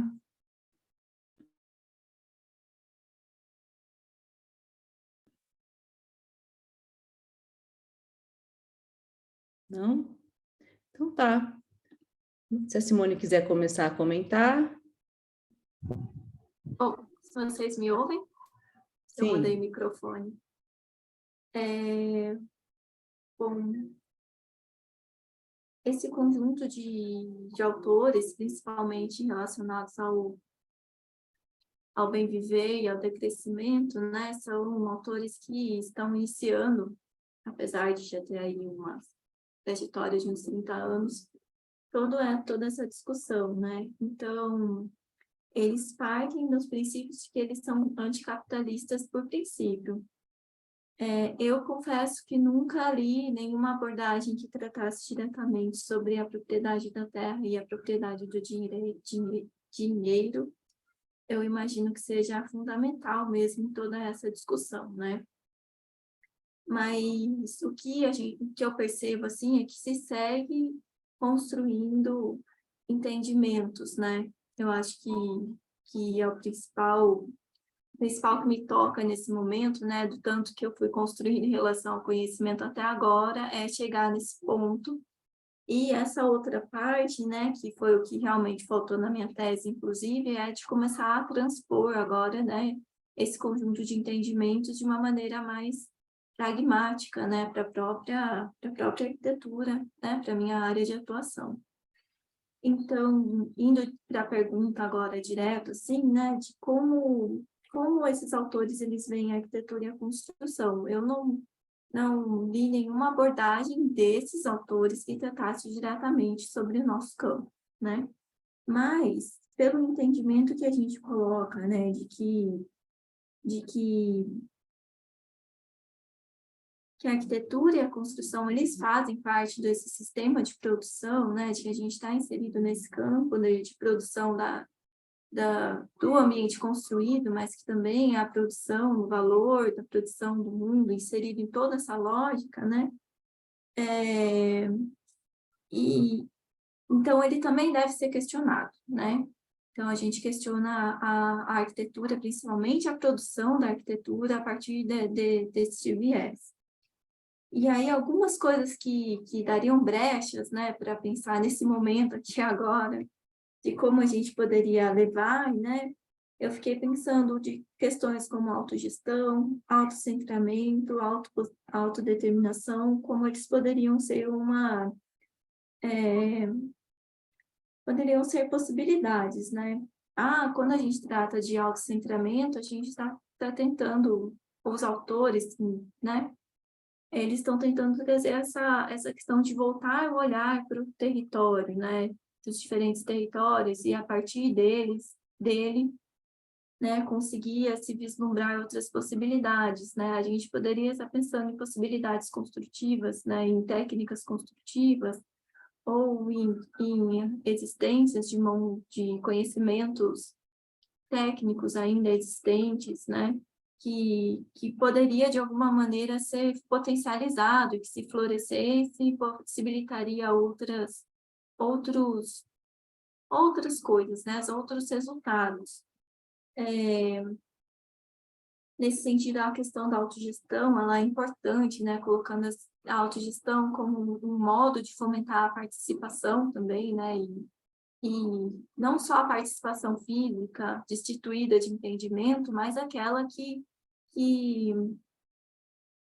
promove, né, a conscientização conjunta desse grupo de pessoas para se pensar uma construção, se pensar a própria relação com o urbano, as inserções urbanas, o entendimento sobre o território urbano também, né, por exemplo. Também a questão de pluralidade, né, de técnicas, de soluções, de materiais, também poderia surgir como questão. E o próprio respeito às condições intrínsecas do meio ambiente, né, a gente trata bastante disso, né, quando discute a sustentabilidade na arquitetura, mas discutir isso, né, dentro desse entendimento do todo, de como isso assume a importância fundamental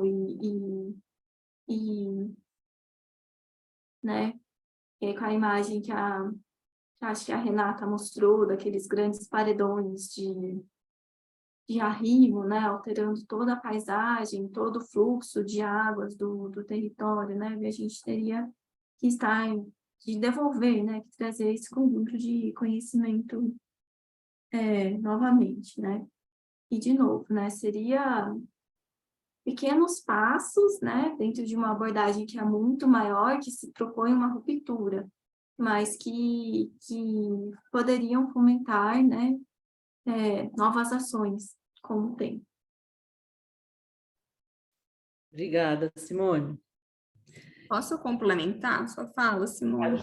Eu só vou pedir, Tá, para a gente, tá cada fazendo um tempo, né? breve, porque a gente vai precisar encerrar mesmo às 16, mas vamos lá. Não, é Podem só porque me veio à mente alguns exemplos que começam a surgir, a serem citados nesses textos de exemplos mais práticos de aplicação no nosso campo, que seria o das cidades em transição, das cidades lentas, dos modelos de hortas e jardins urbanos, que procuram justamente também tentar tanto colocar em prática essa estratégia do autocentramento, que outros autores chamam de relocalização da economia, também no campo da produção material, da arquitetura e do urbanismo, como também mudar a relação com a terra, com a propriedade. Então, é muito mais no sentido de se criar uma comunidade que lide com essa articulação entre cidade e campo, entre produção agrícola e também a nossa produção de edificações de cidades de uma outra forma. É claro que se não mudarmos as bases com que essas relações são estabelecidas, essas estratégias também elas são cooptadas pela lógica dominante. Então, são alguns movimentos de ruptura que começam que já vem se fortalecendo, especialmente a partir dos anos 2000, que eu me lembrei aqui, que também são alguns exemplos que começaram a ser colocados em práticas e evidenciados com essas possibilidades de se criar brechas, sabe, de alternativas. Obrigada. Obrigada. Muito bom. A Renata ou o Roberto querem comentar? Ah, não, desculpa, pulei a Ana Luísa, desculpa, Ana Luísa. Não, eu acho que a resposta vai muito em consonância, né, com o que foi comentado anteriormente, assim, mas excepcionalmente no caso do coletivo, a gente, inclusive, ainda mantém o contato com eles, o maior desafio é, de fato, o que se entende por estruturar as ações, né, de como se dá a permanência disso, assim. E, para isso, em geral, os debates no campo da arquitetura, ele, para além de evocar uma série de teorias, ecologia política, ecologia profunda, pensamentos em como a gente fazer, inclusive, as leituras das paisagens, de compreender os fluxos, de compreender o exercício sempre de associar as dinâmicas de grupos a partir dessas questões todas, né? Então, o desafio que eu percebo ali para o coletivo e para a maneira com que isso vem orientando as nossas pesquisas é justamente da importância, primeiro, da gente preparar um pensamento em rede, sistêmico, etc., mas e as maneiras com que isso é estruturado dentro do contexto. Assim, ali, o parque ecológico, a existência dele é de extrema importância histórica, e evocar a palavra conservação para o contexto foi, assim, realmente uma coisa muito inteligente que o coletivo fez, e a dificuldade de estruturar as ações ela é enorme, e a partir do momento que a gente começa a se envolver com o coletivo, não existe mais o lugar só do arquiteto numa figura distanciada, né? Menos ainda como pesquisador, mas ele acaba fazendo parte do coletivo diante do desafio de estruturar aquilo de uma maneira que é muito complicada, assim. Várias vezes a gente trouxe a questão dos processos participativos, mas, por outro lado, eu acho que na pesquisa a gente teve que lidar com duas coisas interessantes, assim, para além da leitura da paisagem, que a gente não trouxe isso para o artigo, mas acompanha como fazer a leitura da paisagem, implementação de metodologias para a recuperação dos espaços ecológicos. Por isso, a gente chegou e encontrou o Parque Ecológico, que tem uma importância grande para os sistemas de áreas livres da região.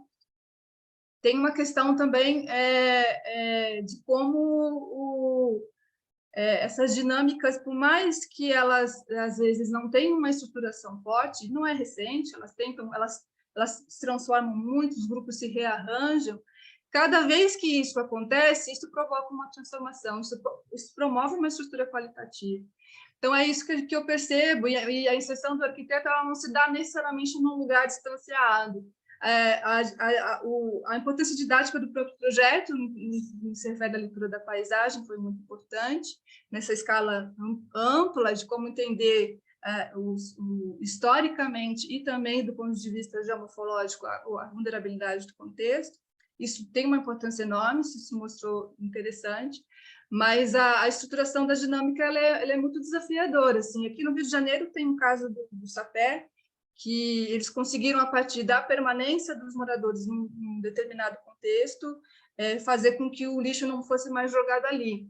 Mas, para isso, exige, de fato, uma permanência grande das pessoas, um interesse contínuo, e sempre aliado e associado a uma visão também de uma escala ampla, né? de como age o Estado, de como as pessoas, quais são os interesses comuns, quais não são. Então, esses são os desafios que foram colocados para a gente, e eu acho que eles vão seguir assim por um bom tempo ainda, mas são essas pequenas aproximações, essas dinâmicas que geram frutos muito positivos, assim, tanto para a questão, para a soma, né, no sentido de como orientar para modificar o espaço, como envolver as pessoas, né, como criar essa estrutura qualitativa efetivamente, e para essa percepção de como se dá a paisagem no contexto, né, de como isso sai de uma escala individual para atingir uma escala ampla. Não sei se... Eu acho que eu respondi. Então, sim, ficou mais claro. Então, ajuda tanto na leitura da paisagem, como essa questão de estruturar as ações coletivas, né? Como uma questão importante. Muito bom. Renata e Roberto, querem comentar? Então, em relação às questões, a gente, na verdade, a gente mostrou ali nos slides alguns materiais, e aquele que aparece uma cartilha, escrito águas, é o que a gente chama de kit Águas da Cidade, que é um material mais de provocação, não é necessariamente uma cartilha mostrando essas forças, essa expansão desse padrão de urbanização devastador. É mais um material de provocação, assim, sobre o que é a bacia, como ela é delimitada, de forma que possa, né, gerar questões genuínas das crianças ou dos moradores da bacia, né, ou seja, o público com que é aplicado esses instrumentos, esse material didático, para poder aprofundar outras discussões. A gente acha importante, sim, dialogar com os diversos atores, né, atuantes na produção do espaço urbano da bacia, mas o Projeto Águas ele tem conseguido atuar principalmente junto a escolas. Essas duas escolas são desses bairros mais populares, né, assim, mais de horizontais, ainda que não é o Britis, que é esse padrão verticalizado,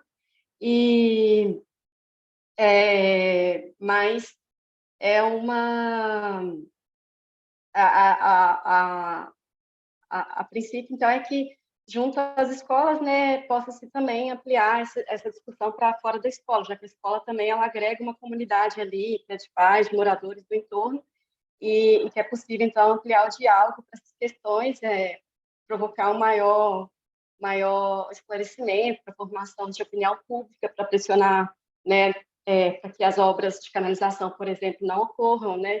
Então, a gente até uma questão, né? Como atuar com essa cidade que já está, com esse padrão de ocupação que já está realmente avançado e que está se expandindo, né? É uma questão que a gente tem mesmo, mas a gente sabe que não pode desconsiderá-la e que essa pedagogia urbana tem que chegar também nesses moradores dessas bacias, embora seja difícil chegar, se contrapor a esses agentes de fato, que são as incorporadoras, as consultoras, e por isso a gente tem diálogo também com movimentos, com lideranças ambientalistas da bacia, mas nesse sentido, assim, a atuação da pedagogia urbana, né?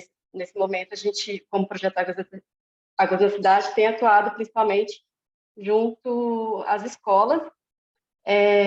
São atuações pequenas, mas mais no sentido de ampliar o diálogo e o debate sobre as questões urbanas, mas que a gente entende que tem que envolver todos que moram, né, ou que de alguma forma participam da produção daquele espaço. É isso, mas é uma questão mesmo como conter essa expansão desse padrão de ocupação. Eu queria só complementar, porque tem uma outra dimensão do projeto que está a cargo do Leonardo Polizzi, que está estudando como fazer, como implementar medidas compensatórias difusas, que depende da adesão da população local maciçamente para ter algum efeito. Inclusive, a bacia já está prevista, uma bacia de detenção, que aí a tarefa nossa, junto com os ambientalistas e tudo mais, é de visualização. Nem os engenheiros mesmo que estão desenhando essa bacia de detenção têm noção do impacto dela lá. Aí a gente, mostrar isso para a população como está. E também fazer a adaptação dessas medidas ao caso de Belo Horizonte. É sempre no nível micro. Então, para que isso ocorra, a população tem, para estabelecer uma política pública de desimpermeabilização de quintais, de jardim de chuva, vale de infiltração, etc., eles têm que entender essa dinâmica. Então, nós estamos fazendo 2 movimentos. Um que parte da leitura própria deles, assim como se fosse o que na antropologia se chama lá, a descrição densa do lugar, feita pela própria população, e com essa leitura, digamos assim, arquitetônica ou de caráter científico. A gente tem apoio do povo da hidrologia também. Mas o jeito que a gente está conseguindo chegar na comunidade é pelas crianças. Então, esse trabalho das escolas agora vai, numa próxima etapa, correr atrás dos pais e sei lá, nós estamos, no fundo, é para assim, fornecer material para resistir àquele tipo de ocupação que lá vem lá. Mas, por enquanto, eles estão achando aquilo lindo, sabe? Legal, um bom esclarecimento. Vou passar, então, a palavra para o Erivan. Você quer comentar? Sim, ótima pergunta, inclusive. O PEMAN, o objetivo foi esse mesmo, fazer uma crítica ao PEMANC. A gente buscou entender qual que era a aplicação prática do plano dentro de Salvador. E aí, durante as nossas observações, percebemos que Ilha de Maré não estava inclusa no PEMANC de forma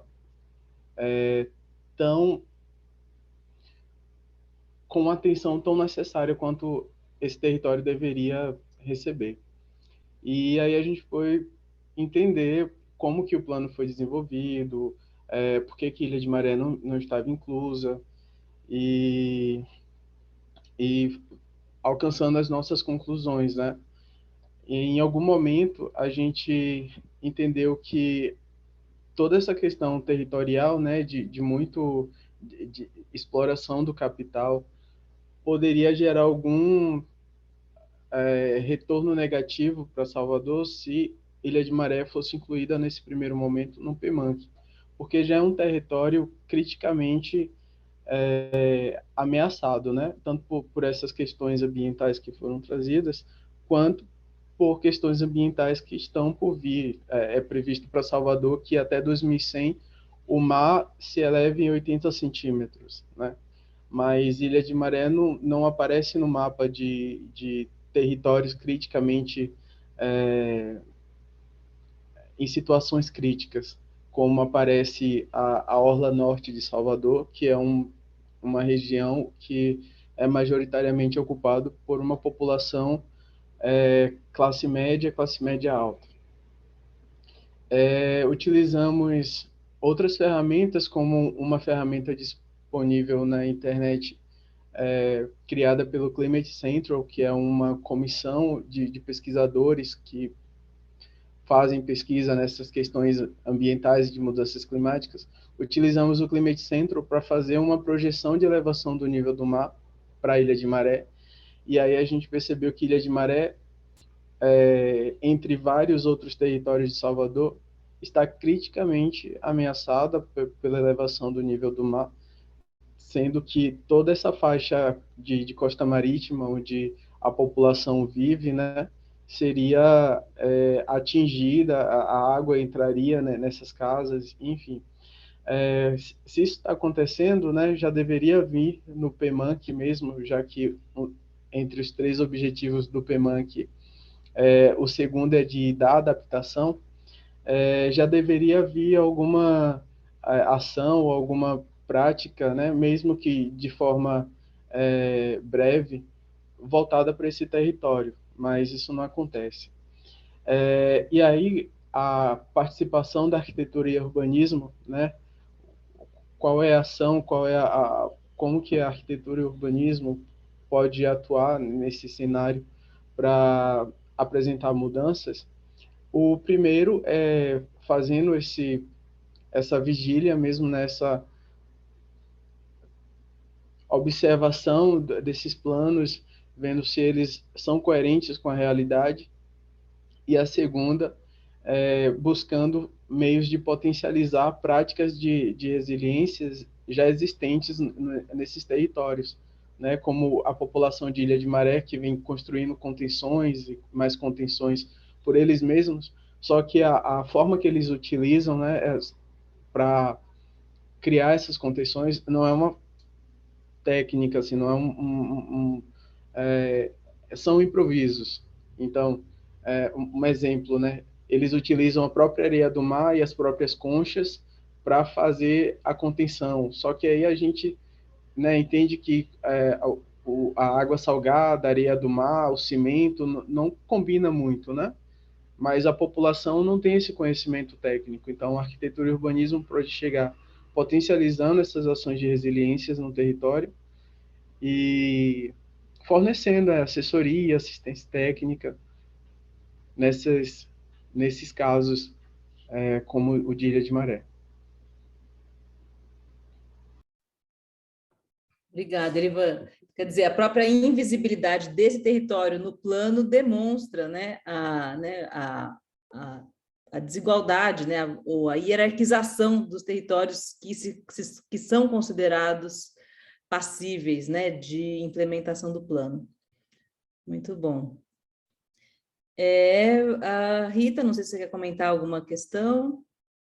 Não, eu só agradeço o comentário, quero sim as referências para me aprofundar mais nessa compreensão de como ocorre também as capturas de rendas, né, para além do valor do trabalho, e acho que seu trabalho, sua tese de doutorado, ela mostra muito como o valor acaba sendo coproduzido por esses outros agentes imobiliários, inclusive com subsídio de programas federais, mas agradeço sim o comentário e as referências. Eu só fiquei com uma dúvida, acho que com relação ao trabalho do Roberto e da Renata, que eu conheço um pouco, não foi a primeira experiência, né, Rô? Vocês já tiveram outras, e para entender como que esse projeto ele tem se articulado na cidade, se tem outros exemplos de ações que foram implementadas e que tiveram resultados positivos também, para além dessa experiência, dessa subbacia. Sim, nós trabalhamos com a Bacia do Cardoso, e aí, no caso, com a Escola Municipal Professor Edson Pisani, e que a Letinha ainda está lá agora, trabalhando com lixo. E estamos trabalhando com a Bacia do Capão, que é no norte, na Bacia do Onça, e estão trabalhando também com a bacia onde fica a Escola de Arquitetura, que é a Bacia do Acabamundo. Isso vai estar brevemente no site do MON, já tem a Bacia do Capão, Águas na Bacia do Capão, e tem o Águas na Cidade, tem o kit Águas na Cidade, inclusive disponível para baixar, se alguém quiser, com os PDF, com as cartilhas, com todo o material, inclusive com os filminhos, com as coisas, porque em cada experiência o material didático funciona diferente, porque ele tende a não ter um caráter prescritivo. Nós inventamos agora um quebra-cabeça da circunstância, que chama, que na realidade é uma coisa que se aproxima da nanobacia, né? Se eu tenho bacia, sub, micro, bacia elementar, aí a gente inventou esse nome de circunstância porque ele é calibrável a partir do cotidiano da comunidade que a gente está trabalhando. Então, nós dividimos arbitrariamente, no caso do cercadinho, em 32 circunstâncias, mas dentro da circunstância 2.2, por exemplo, que é a da professora Efigênia Vidigal, a gente ainda fez uma menor, porque tem uma possibilidade de trabalho conjunto, que é o parque ciliar aqueles 2 cursos d'água que estão marcados lá pela Renata, eles têm proteção legal. Que não adianta muito, porque se emburetizar tudo, acabou-se. Assim, ele depende do resto. E aí esse parque vai pôr em contato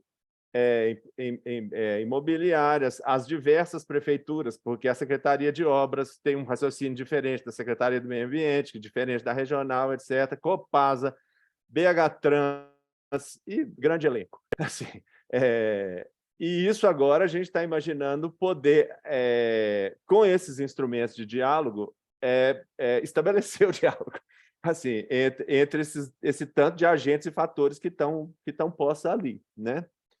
E aí tem, assim, na verdade, tem diversas coisas. Eu sugiro assim, se alguém que tiver interesse, entrar no site do MON, eu vou pôr aqui no chat. Renata colocou. Joia. E brevemente vai ter mais três águas lá, assim, que os meninos já estão trabalhando nele. E é um negócio para... Nós estamos experimentando, aprendendo e dialogando, inclusive dentro da universidade. O professor Nilo Nascimento, que é da Engenharia Hídrica, veio na banca do Léo e vai nos ajudar, porque eu quero aprender a fazer as contas. Assim, eu falei isso no outro dia lá, que a engenharia hídrica está para o desenho urbano, assim como a engenharia de estruturas está para o edifício. A gente precisa desse diálogo intenso com eles, sabe? Legal. Não sei se tem mais algum comentário. Não, está de boa para mim. Assim. Tá ótimo, né? Tem uma só pergunta aqui para você, da Malu Freitas, se são disciplinas obrigatórias ou se são disciplinas de extensão. Tem disciplina obrigatória, por exemplo, meus alunos na disciplina de parcelamento estão trabalhando com o parque linear, ciliar, que eles gostam de falar. Mas nós já tivemos, por exemplo, no tempo da INPEP, do professor Pisani, nós tivemos 4 semestres de disciplina extensionista. E a universidade agora também abriu. Assim, eu estou aqui perdendo uma reunião da discussão do currículo, que, inclusive, a gente vai poder cadastrar disciplinas, atividades curriculares a posteriori. Então, assim, eu estou falando porque os tempos da extensão são muito diferentes dos tempos assim, acadêmicos, né? Então, tem uma abertura que eu estou vendo com muito bons olhos, assim, para levar o povo para os problemas concretos e vice-versa, né? Trazer isso para dentro da escola para reflexões e produção de conhecimento crítico em cima disso. Está indo, assim, não posso reclamar, é muito lento, minha aflição é muito maior do que o tanto que o negócio anda, mas tem de tudo, tá? Tá ótimo. Obrigada. Acho que as respostas ajudaram muito a iluminar essa diversidade das frentes de atuação da arquitetura, né? Desde uma leitura crítica de planos ou uma outra leitura do território que incorpore, né, esses conceitos colocados aí pelas discussões teóricas, até, né, o efeito de denúncia também em relação a esses planos e a frente da educação, né? Tanto na educação, né, do currículo básico, né, da formação básica, como da nossa própria, da formação do próprio arquiteto urbanista. Muito bom. Gente, infelizmente eu vou precisar encerrar. Está na hora, né? Isso, está na hora, eu preciso pular para outra sessão. Agradeço muito a participação, o debate foi muito interessante. Adorei também, muito bom. Parabéns. Foi ótimo. Adorei demais. Os apresentadores. Muito bom. Obrigada, Henrique. Obrigada a todos. E até a próxima, pessoal. Obrigada, Paul. Abraço para todo mundo. Malu. Obrigada, Rita, gente. Vai lá. Tchau, Foi tchau. ótimo, obrigada.